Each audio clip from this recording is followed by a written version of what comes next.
mettre nos emballages dans n'importe quelle poubelle. Donc il y a la poubelle pour les ordures ménagères et la poubelle pour tout ce qui est recyclable. L'île de la Réunion, petit bout de France dans l'océan Indien, est habitée par plus de 800 000 personnes.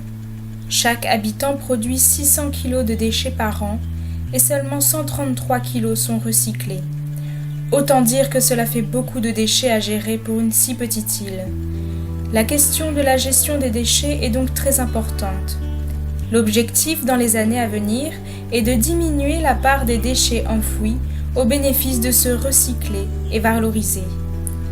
Or, l'augmentation de la population, ajoutée au mode de consommation de plus en plus producteur de déchets, rendent la tâche difficile.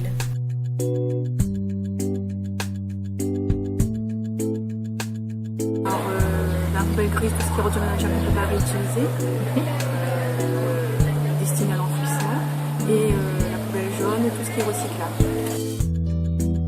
Et après, il y a une déchetterie où on peut mettre les encombrements comme les meubles, les frigidaires, les bacs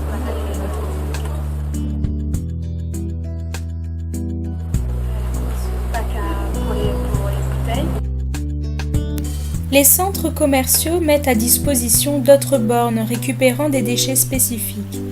Ainsi, on peut y déposer des petits matériels électriques de notre quotidien, comme les téléphones, les appareils photo, les bouilloires, les sèche-cheveux, etc.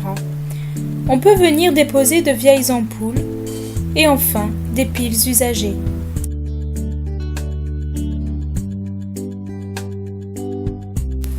Pour ceux possédant un jardin, les déchets verts peuvent être collectés à l'extérieur et à des endroits précis.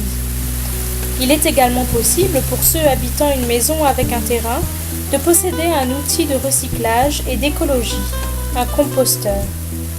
Le composteur permet de transformer les déchets de la cuisine, comme les épluchures, les fruits et légumes, les œufs, et les déchets du jardin en une sorte d'engrais bio à réutiliser pour jardiner ou pour faire son potager.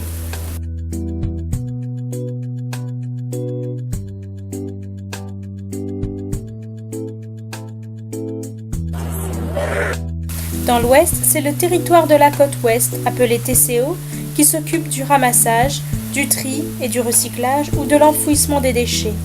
Les habitants suivent le calendrier pour connaître la fréquence et le type de ramassage. C'est qui peut être recyclé. Forcément, pas trop. Je vois des fois sur les emballages. Si on assume reconnaître les logos du tri sélectif, on se trompe très souvent. Celui-ci, par exemple, appelé point vert, indique que l'entreprise a payé la contribution obligatoire éco-emballage. À ne pas confondre avec le ruban de Mobius, qui permet de reconnaître les matériaux recyclables ou recyclés. Les emballages recyclés vivent une deuxième vie en des objets quotidiens, parfois inattendus.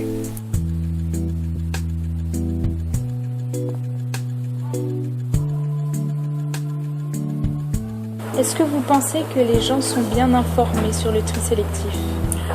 Oui, parce qu'en fait, il y a des agents qui passent pas chez nous et on met des pubs dans nos boîtes aux lettres.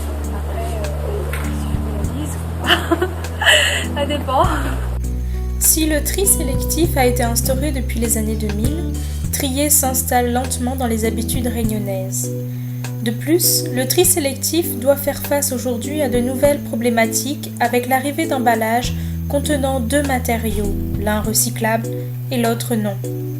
La semaine du développement durable, qui a eu lieu entre le 30 mai et le 5 juin 2015, a permis à nouveau de sensibiliser la population à la question de la gestion des déchets.